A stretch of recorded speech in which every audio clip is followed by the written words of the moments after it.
So attentively, indeed, we have today published the technical specifications for interoperability of contact tracing apps or which follow a decentralized approach, and that allows for these apps to communicate with each other. We have, for the moment, in Europe, 6 member states that have launched such a decentralized approach up.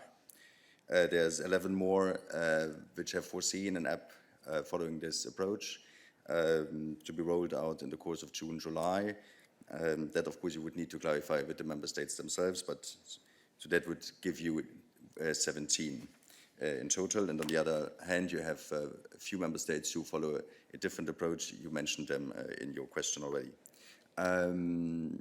So on the timeline, the technical specifications that were agreed among member states in the eHealth network with the support of the Commission allow for an immediate application. So you could now, as soon as member states are ready with their apps, and as soon as these apps are slightly adapted to take this into account, start bilateral exchanges. Now, this is possible. As I just mentioned, there's not so many apps yet out there, but in the medium term, the Commission will support this with a gateway service.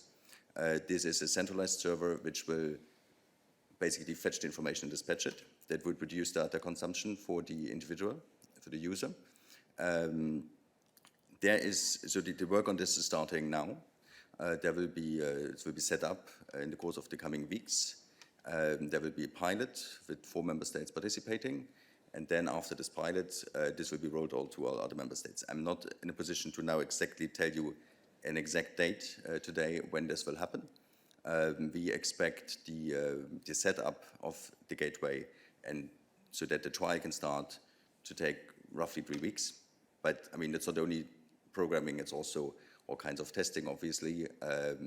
It's important that all these exchanges are secure, that they're encrypted, they're in line with the toolbox that we published, with the data protection guidelines that we published, that all this information is, of course, always pseudonymized, so that means it's only identifiers which are arbitrarily attributed, so which do not allow tracing, or identification of an individual. So all this needs to be in place, and then it will be gradually rolled out, as I already mentioned.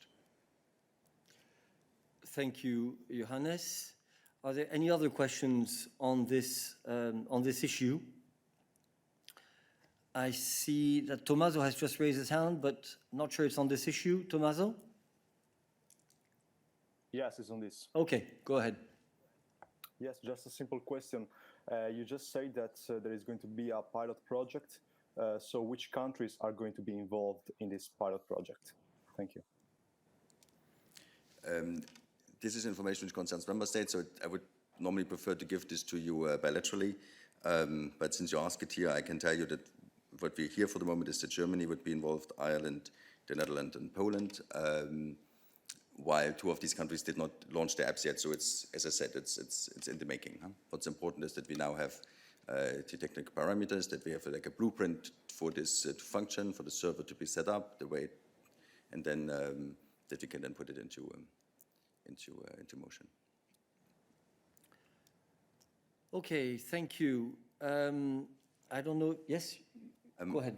Thank you, Eric. Sorry, Alexander, I think I did not reply to your question on how to link decentralized and centralized, what the timeline for that is. Unfortunately, I have no timeline. As we say in the press release, we are working on this. Basically, we continue our support, to provide our support to member states in the working groups of the eHealth networks. There were 3 working groups set up, and 1 is exactly on this question. So the work continues, but it's a complex technical question, so I'm not in a position to give you a timeline. Thank you.